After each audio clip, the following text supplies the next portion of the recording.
Our channel Telugu dare market అంటారు. ఈరోజు ఈ వీడియోలో అయితే ఇన్నోవేషన్ ఐపీఓ గురించి అయితే డిస్కస్ అయితే చేద్దామండి. సో ఈ కంపెనీ అయితే మనకు వచ్చేసి 2007లో అయితే మనకైతే స్థాపించడం అయితే జరిగింది. వీళ్ళ మెయిన్ బిజినెస్ ఏంటంటే టోల్ ప్లాజా మేనేజ్మెంట్. సో మీకు ఆల్రెడీ తెలుసు కదండి, టోల్ ప్లాజాస్ మనకు ఇక్కడ రోడ్ మీద చార్జెస్ అనేది చార్జ్ చేస్తూ ఉంటారు కదా. సో ఆ టోల్ ప్లాజా సంబంధించిన మేనేజ్మెంట్ అయితే చేస్తుందన్నమాట. నెక్స్ట్ వచ్చేసి man power outsourcing and security services కూడా వీళ్ళు ప్రొవైడ్ చేస్తారు. అలాగే ఫ్యాకల్టీ మేనేజ్మెంట్ అయిన ట్రైనింగ్ ప్రోగ్రామ్స్ కూడా వీళ్ళైతే కండక్ట్ చేస్తున్నారన్నమాట. సో ఈ 4-5 టైప్స్ ఆఫ్ అయితే వీళ్ళకి మెయిన్ బిజినెస్ అయితే వీళ్ళైతే ప్రొవైడ్ అయితే చేస్తున్నారనమాట. యాజ్ ఆఫ్ జనవరి 15th 2016 వరకు వీళ్ళు ఏంటంటే 23 స్టేట్స్లో 23 స్టేట్స్ అండ్ 5 యూనియన్ టెరిటరీలు అంటే లైక్ మీకు కేంద్రపాలిత ప్రాంతాలు అంటారు కదా. సో ఆ కేంద్రపాలిత ప్రాంతాల్లో కూడా వీళ్ళైనా సర్వీసెస్ అనేది ప్రొవైడ్ చేస్తున్నారనమాట. వీళ్ళకి దగ్గర దగ్గర 35 ఆఫీసెస్ అయితే ఉన్నాయి, including registered corporate office across India as of January 15th 2026 వరకు. అలాగే వీళ్ళకి 180 క్లయింట్స్ అయితే ఉన్నారు. దగ్గర దగ్గర వీళ్ళకి ఏంటంటే 180 క్లయింట్స్ అయితే ఉన్నారు across India. So in various sectors అనమాట, డిఫరెంట్ డిఫరెంట్ ఫీల్డ్స్లలో వీళ్ళకి 180 క్లయింట్స్ అని ఉన్నారని చెప్పేసి వీళ్ళైతే చెప్తున్నారు. సో చూడండి, అంటే ఏ సెక్టార్స్ మెయిన్ అంటే retails, health care, ware housing, logistics, BFSI, max health care limited, stellar value chain and స్వికల్ లాజిస్టిక్స్ అని చెప్పేసి డిఫరెంట్ డిఫరెంట్ కస్టమర్లకి అయితే వీళ్ళైతే సర్వీసెస్ అయితే ప్రొవైడ్ చేస్తున్నారనమాట. సో ఈ కంపెనీ వచ్చేసి మనకి మార్చ్ 10th అయితే ఓపెన్ అవుతుంది, మార్చ్ 12th క్లోజ్ అవుతుంది. మినిమం ఇన్వెస్ట్మెంట్ వచ్చేసి 14,670 రూపీస్. సో మనకి లాట్ సైజ్ వచ్చేసి 27 షేర్స్ అనమాట. మనం ఒక లాట్ అప్లై చేస్తే మనకి 27 షేర్స్ మాత్రమే వస్తాయి. సో ప్రైస్ రేంజ్ వచ్చేసి 521 to 580 రూపీస్ అయితే ఉంది. సో ఇష్యూ సైజ్ వచ్చేసి 322 క్రోర్స్ అయితే ఇష్యూ అయితే ఉందండి. అలాట్మెంట్ వచ్చేసి మనకి మార్చి 3rd అవుతుంది. మనకి లిస్టింగ్ డేట్ వచ్చేసి మార్చి 17th మనకి ఎన్ఎస్సి అండ్ బిఎస్సిలో అయితే లిస్ట్ అవుతుందండి. సో చూడండి, ఇది వచ్చేసి మనకి fresh capital and offer for sale అనమాట, బోత్ అనమాట. మనకి ఇందులో 322 కోట్లలో 255 క్రోర్స్ ఏవైతే ఉన్నాయో ఇది ఫ్రెష్ వాల్యూ, అంటే కంపెనీకి అనేది వెళ్ళిపోతుంది అనమాట. సో దీని దగ్గర నుంచి మనకి 0.47 క్రోర్ షేర్స్ అయితే మనకి కంపెనీ దగ్గర నుంచి వస్తాయి. ఫేస్ వాల్యూ వచ్చేసి 10 రూపీస్. రిమైనింగ్ 67 క్రోర్స్ ఏదైతే ఉందో ఇది ఆఫర్ ఫర్ సేల్స్ అండి. ఎవరైతే షేర్ హోల్డర్స్ ఉంటారో ఆల్రెడీ, సో వాళ్ళ దగ్గర నుంచి మనకి 0.1 క్రోర్ షేర్స్ అయితే రావడం అయితే జరుగుతుంది. క్యూఐబీస్ 50%, ఎన్ఎన్ఐ 30%, రీటైల్స్ 35% కూడా అప్లై చేసుకోవచ్చు. బట్ డిఫరెంట్ డిఫరెంట్ ప్లాట్ఫామ్స్లో డిఫరెంట్ డిఫరెంట్ అయితే చూపిస్తుంది ఇది.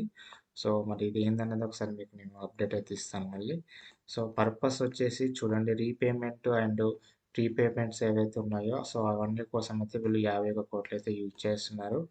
అలాగే వర్కింగ్ క్యాపిటల్ కోసం అయితే 119 అంటే 119 కోట్లు అయితే యూజ్ చేస్తున్నారు. రిమైనింగ్ వచ్చేసి నార్మల్గా జనరల్ కార్పొరేట్ పర్పస్ అయితే యూజ్ చేస్తామని చెప్తున్నారు.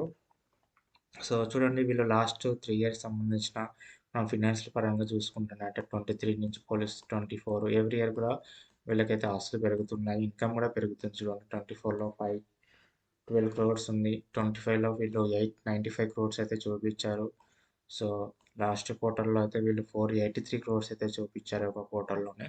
సో ఎవ్రీ ఇయర్ అయితే వీళ్ళ ఇన్కమ్ అయితే పెరుగుతుంది, అందులో ప్రాబ్లం అయితే ఏం లేదు. సో ప్రా ప్రాఫిట్ ఆఫ్టర్ ట్యాక్స్ వచ్చేసి కూడా వీళ్ళకి ఎవ్రీ ఇయర్ అయితే ఇంక్రీజ్ అవుతుంది. సో మనకి 24లో వచ్చేసి 10 క్రోర్స్ చూపించారు, 25లో వచ్చేసి 29 క్రోర్స్ చూపించారు.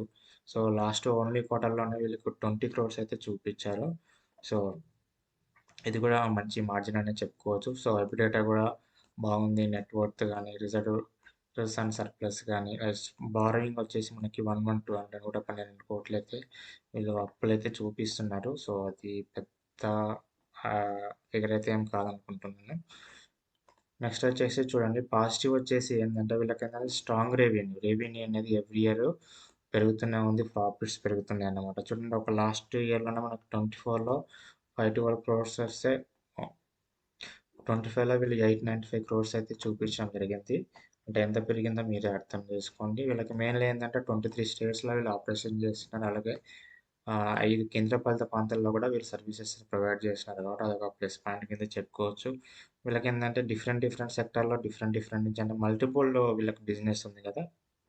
సో మల్టిపుల్ బిజినెస్ ఉన్నాయి కాబట్టి సో, ఒక దాంట్లో ఇన్‌కమ్ రాకపోయినా ఇంకో దాంట్లో కూడా వీళ్ళకి ఇన్‌కమ్ వచ్చే ఛాన్స్ ఉంటది కాబట్టి అదొక పాజిటివ్ కిందే చెప్పుకోవచ్చు. ఐపీఓ అనే ప్రొసీజర్ అనేది ఆ రిమైనింగ్స్ మొత్తం గూడా వీళ్ళకి బిజినెస్ మోడల్‌కే యూజ్ చేస్తున్నారు. సో, అదొక పాజిటివ్ కింద అయితే చెప్పుకోవచ్చు. నెగెటివ్ ఏందంటే వీళ్ళు ఇచ్చిన షేర్ ప్రైస్ ఏదైతే ఉందో సో, అదనేది హై వాల్యుయేషన్‌లో చూపిస్తుంది. సో, అంటే డబుల్ అంటే పీ బై రేషియో అనేది చాలా ఎక్కువ చూపిస్తుందనమాట. 44-45 ఎక్స్ చూపిస్తుందనమాట. సో, అది కూడా ఒకసారి అయితే గమనించండి. And high dependence on few clients అనమాట. టాప్ 10 క్లయింట్స్ నుంచే వీళ్ళకి దగ్గర దగ్గర 85% రివ్యూ అనేది వస్తుంది. సో, వీళ్ళకి 180 ప్లస్ క్లయింట్స్ ఉన్నారు. బట్ అందులో 10 క్లయింట్స్ నుంచే వీళ్ళకి 85% రెవెన్యూ వస్తుందంటే రిమైనింగ్ కంపెనీస్ నుండి చాలా తక్కువ రెవెన్యూ వస్తుందనమాట. సో, వీళ్ళ దాంట్లో ఎవరైనా డ్రాప్ అయ్యారు అంటే సో ఇన్‌కమ్ మీద ఎఫెక్ట్ పడే ఛాన్స్ అయితే ఉంటుంది. సో, ఆ 10 క్లయింట్స్‌లో కూడా చూడండి మీకు heavy reliance and toll management నుంచి వీళ్ళకి ఎక్కువ రెవెన్యూ వస్తుంది. 56%. ఈ 85% రెవెన్యూలో 56% రెవెన్యూ అనేది టోల్ ప్లాజా మేనేజ్మెంట్ నుంచే వస్తుందనమాట. సో, అది కూడా నెగెటివ్ కింద అయితే చెప్పుకోవచ్చు. సో, క్యాష్ ఫ్లో కూడా వీళ్ళైతే ఎక్కువగా ఖర్చు చేస్తున్నారనమాట. సో, క్యాష్ ఫ్లో కూడా నెగెటివ్‌లో ఉంది. సో, అది కూడా ఒకసారి అయితే చూసుకోండి.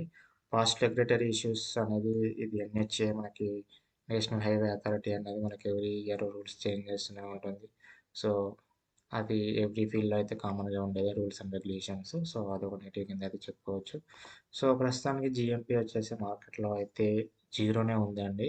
సో, ఎలాంటి గ్రే ప్రీమియం అయితే మార్కెట్‌లో రన్ అవుతేనే లేవు. రూ. 1 గానీ, రూ. 2 గానీ, రూ. 3 కానీ నేను వీడియో చేసే టైంకయితే యాజ్ పర్ నేను చూసిన డేటా ప్రకారం అయితే గ్రే మార్కెట్‌లో అయితే జియో ప్రీమియంతోనే ఉందన్నమాట.